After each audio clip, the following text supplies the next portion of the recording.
Сауыз беріп түскеш, азыр сот тынығуға кіріп кетті кабинетіне, өкім шығаранға. Прокурорлордың білдірусіне қандай пікір айта аласыз? Сот жөнінде жатыр. Біздің ішіміз 2017 жылдан бері бүтпеген марафон болды. Тағы ушул суд, ушул жерде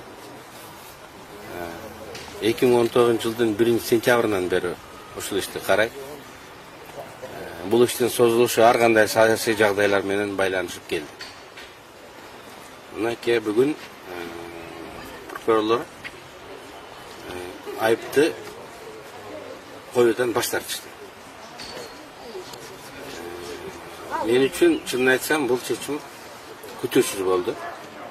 3 прокурор окшошуп козулардай болуп, биринин артынан бири залга киргенде эле жаман көзү менен карап. Бирок алар айыпты угузуудан баш тартышты, анткени далилдер жок деп айтты. Эми баарыбыз көнгөнбүз, прокурор ушул камайсың деп гана сотто тура берет. Прокуратуранын маңызы бул репрессиялык болуп калат. Мына ошол азаттан кете албай жүргөн. Бүгүнкү прокурорлордун жасаган иши, менимче, балким ушул жаңы генералдык прокурор Зулушевдун прокуратуранын мүнөзүн өзгөртүүгө болгон аракети го деп билем. Зулушев прокуратуранын ичинен чыккан адам эмес. Ал мурун сот болуп иштеп жүргөн, депутат болуп жүргөн. Өзү табиятынан күтүүсүз кадамдарды жасаганга жөндөмдүү адам. Убагында билесиңер, Ташкентте дагы ушул Зулушев актап жиберген. Менин ишим жалгыз эле ушуну менен бүтүп калбастан, башка иштерде дагы сотто прокуратура эгер айыпталып жаткан адамдын күнөөсү далилденбесе, далилденген жок деп сотту бүтпөй эле кандай болсо, тергөө учурунда мыйзамдар бузулган болсо, мыйзам бузулганын мойнуна алса, бул айыптоочу гана, репрессиялык гана орган эмес, адилеттүүлүк, мыйзамдуулук үчүн турган орган катары өзүн көргөзсө жакшы болот эле.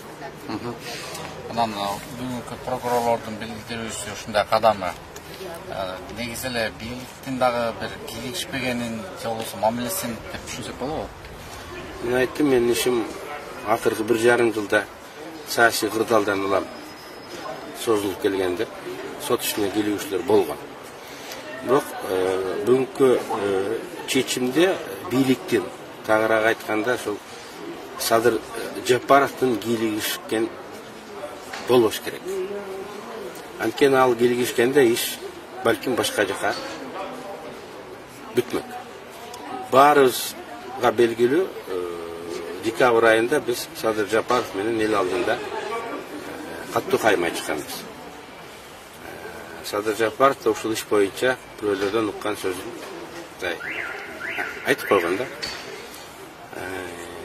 Мына ушундай бирөө менен жеке мамилесине, өзүнүн көз карашына карабай, президент сот иштерине аралашпаганы бул абдан туура, ушундай болуш керек.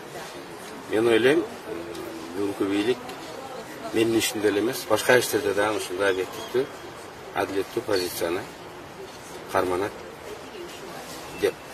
Албетте, 4 жыл өттү. Не деген жакындар азаптарды көрүштү. Анча адамдар, партиялаштар кейип, сөздөрү кыска болуп жүрүштү. Мына эртеби кечпен адилеттүүлүк болду. Кечиксе дагы эми биз сотуна дагы, прокуроруна дагы, бүгүнкү бийлигине дагы рахмат деп мындай айтып коюшубуз керек.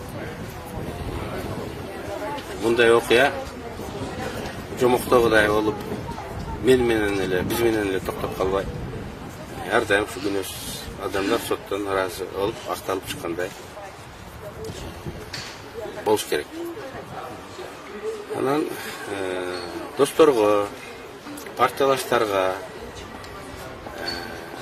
adaletsizlik üçün narazı olup bizdi koldagan bizim köptөгөн gраждандарыбызга tereň ыраазычылык bildirip özümdün atынан, үй-бүлөнүн атынан чоң рахмат айтам. Эч кимиңиздер мындай жалаага, мындай кырсыга кабылбаңыздар. Аман болуңуздар. Чоң рахмат. Жакшы. Biz учурда 1-May райондук сотунда судьянын өкүмүн күтүүдөбүз.